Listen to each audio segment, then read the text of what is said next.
Do you guys know what TED stands for? Technology, Entertainment, and Design. I'm the guy they hired for technology. And as you may remember from your high school, it's never good to have a technology class at the end of the evening. But I'll do my best for you tonight. You guys find the zapper? Oh, here. Thanks.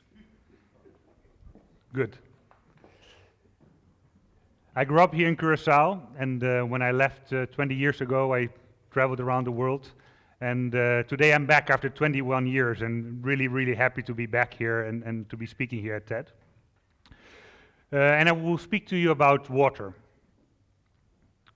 Imagine all the water in the world, in the seas, in the lakes, in the rivers, in the glaciers, in the ground, and that you would fit all that water into this one bottle.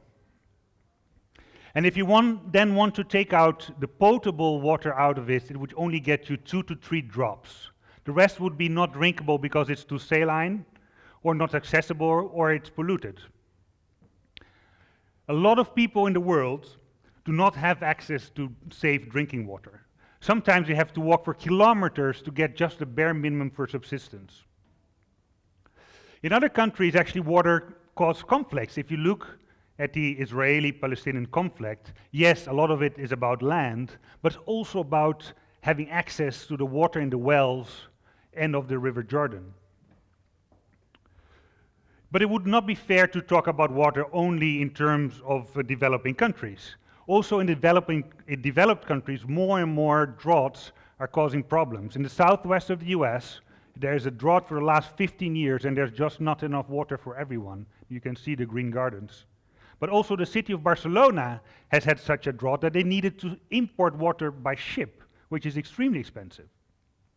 Also the way we use water is becoming more and more different. Today, for the first time in the history of man, more people live in cities than live in rural areas. And you can imagine that it drastically changed the way we use and dispose of water. Large companies are starting to realize this. And they're incorporating the water footprint into their corporate social responsibility. And they do that because they want to do good.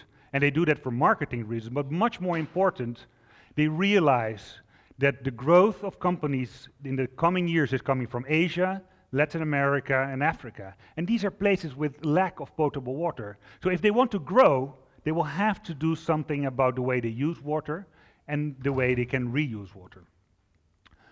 Well, now that I have given you a bit of a background on the state of water in the world, I want to share with you an amazing new technology on water desalination called CAD.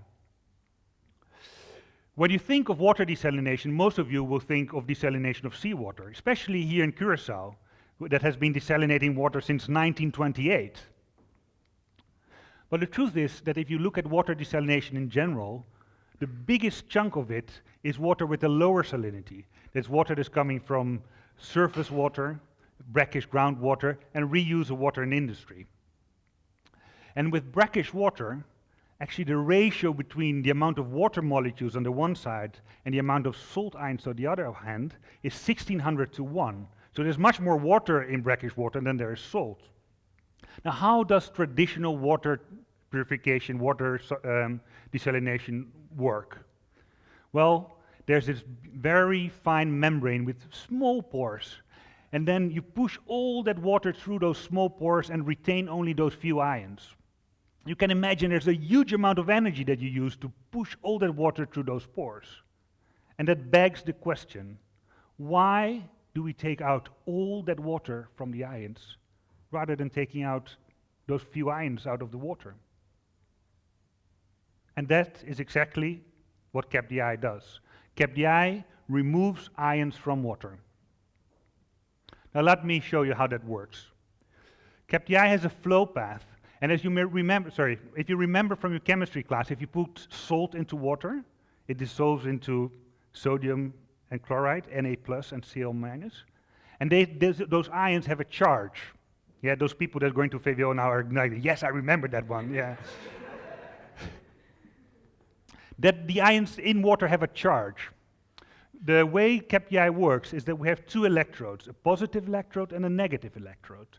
And the water then flows through those electrodes. And the negative ions will then stick to the positive electrode, and the positive ion will then stick to the negative ions. We're taking out those few ions out of the water, and the purified water gets out of the system. But you can imagine that at some point, those electrodes are filled with ions. What we then do is we reverse the polarity. So now suddenly the positive electrode has all these positive ions, and the negative electrode has all these negative ions, and they want to go to the other side. And now here's the clever bit. Between those electrodes, we have a pair of ion-selective membranes. And those membranes prevent the ions to cross to the other side. And they trap them in a very small area, the spacer area. Now, after the regeneration, we have this very concentrated group of ions in the spacer area, which we can flush out of the system.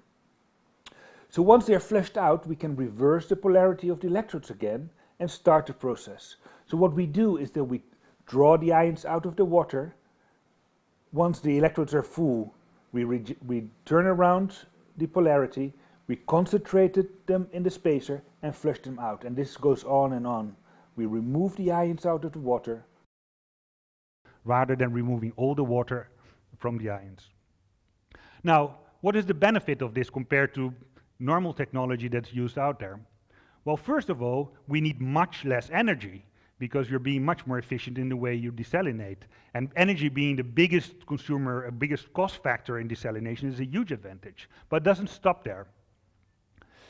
You can imagine that those pores that normally the water has to go through are really tiny. They're about 1 nanometer big.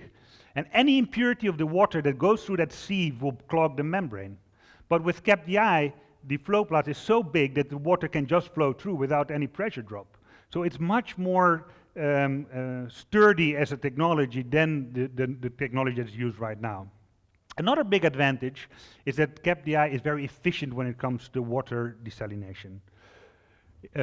Technology like reverse osmosis being used right now, for every cubic meter of water that you desalinate, half is going to waste. And especially in areas where there's a lack of water, that's a big problem. CAD is very efficient, and we desalinate about 85 to 90% of the water coming through the system. It's much more efficient. Now, where are we using this technology at this moment? Well, first of all, we are using them in industrial water reuse in cooling towers, where we can desalinate the water and reuse the water more often. This saves about 30% of the water in industry with cooling towers, and this is a huge amount. Every CAD that we install in a cooling tower saves enough water for 300 households. Another application where we're installing our technology is in wastewater. You can imagine that all the wastewater that we all produce in our houses go to a wastewater treatment plant, and we take out the biggest dirt, and then we dump it in the sea. But why? We can reuse that water.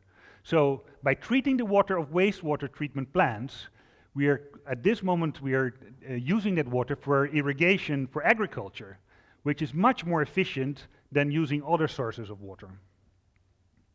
The third application that this technology is being used at the moment is in residential, especially in the southwest of the United States, where the water that's coming into the houses is not of very good quality, and we have developed devices that desalinate the water and purify the water before it comes into the house, so that people can drink the water without any problems, and they don't have any scaling problems. Now, I will keep to my 10 minutes. I hope that today I've shown you a little bit of this amazing new technology that desalinates water with much less energy, much more efficient, and is much more robust. And with this, we're trying to change the world and make sure that everyone has access to potable water. And we truly believe that CAD can become the main technology to use for desalinating brackish water. Thank you very much.